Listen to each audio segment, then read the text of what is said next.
আজকে আমরা দেখব যে কিভাবে হ্যাপি বার্থডে টু ইউ এই টিউনটি আমরা বাঁশিতে বাজাতে পারি। আমরা অলরেডি কিভাবে বাঁশি বাজাতে হয় তার জন্য বাঁশি শিক্ষা বলে একটা টিউটোরিয়াল তৈরি করেছি, সেখানে আমরা কতগুলো ভিডিও দিয়েছি। তো যারা এই ভিডিওগুলি দেখোনি তারা চাইলে প্রথম থেকে ভিডিওগুলি দেখতে পারো। তো আমরা অলরেডি শিখেছি কিভাবে সারেগামা বাজাতে হয় বাঁশিতে, কিভাবে অলংকার প্র্যাকটিস করতে হয়, কিভাবে 4-4 ছন্দের অলংকার তৈরি প্র্যাকটিস করতে হয় এবং কিভাবে 3-3 ছন্দের অলংকার প্র্যাকটিস করতে হয়। তো আজকে যে গানটা আমরা শিখবো সেটা হচ্ছে হ্যাপি বার্থডে টু ইউ, এই টিউনটি কিভাবে আমরা বাঁশিতে বাজাতে পারি। তো তার জন্য আমি নোটেশন স্ক্রিনের ওপরে শেয়ার করছি। আগে আমাদের নোটেশনটা রিড করতে হবে, অর্থাৎ পড়তে হবে। যদি আমরা ঠিকমতো পড়তে পারি তাহলে দেখবে আমরা ভালোভাবে বাজাতে পারবো। তো প্রথমে কি আছে আমরা একটু যদি দেখে নিই। প্রথমে আছে happy birthday to you, happy birthday to you, এরকম হবে।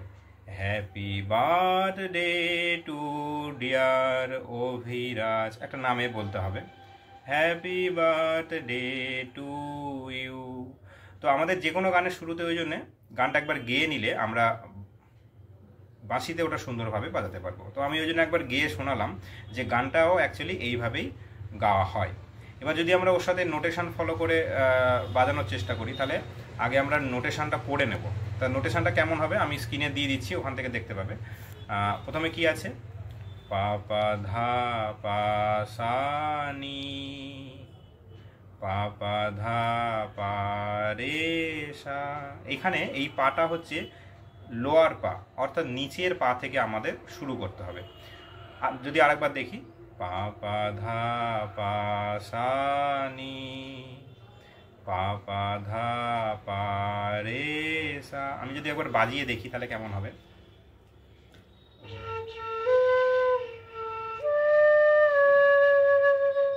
এবার হবে পা পা ধা পা রে সা।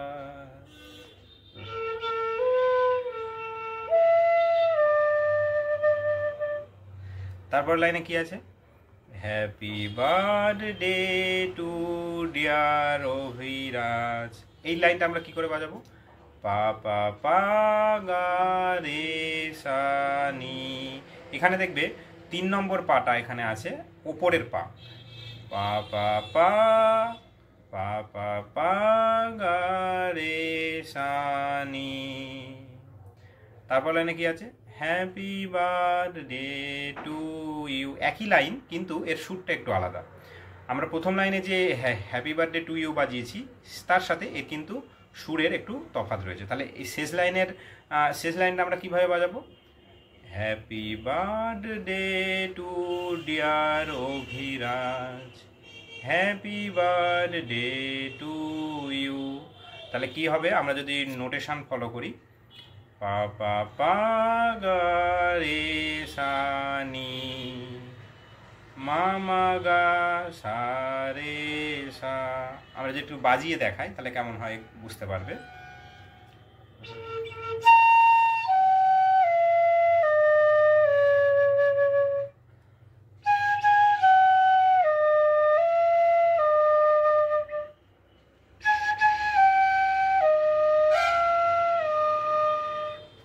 তাহলে মা মা গা সা রে সা। আরেকবার আমি রিড করছি বা পড়ে দিচ্ছি, পা পা ধা পা সা নি, পা পা ধা পা রে সা,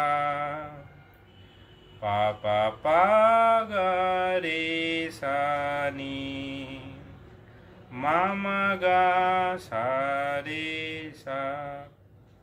আমি কোনো ভোকালিস্ট নই, ওই জন্য হয়তো গানটা আমার গলাতে অত সুন্দর নাও হতে পারে, কিন্তু এইভাবে যদি আমরা প্রত্যেকে রিড করে নিই বা পড়ে নিই তাহলে গানটা খুব সহজেই বাজাতে পারে। আমি একবার লাস্ট বাজিয়ে শোনাচ্ছি, পা পা ধা পা সা নি,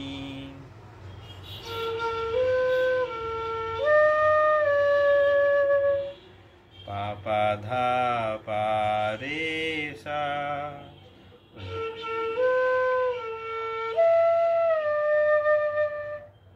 পা পা পা গা রে সা নি।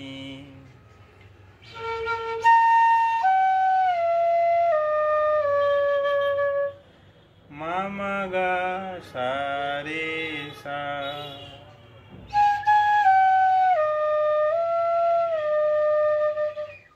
তো এইভাবে আমরা যদি একবার নোটেশনটা রিড করে নিই এবং তারপরে বাজাই, তাহলে আস্তে আস্তে আমরা এটা বাঁশিতে খুব সুন্দরভাবে বাজাতে পারবো আশা করি।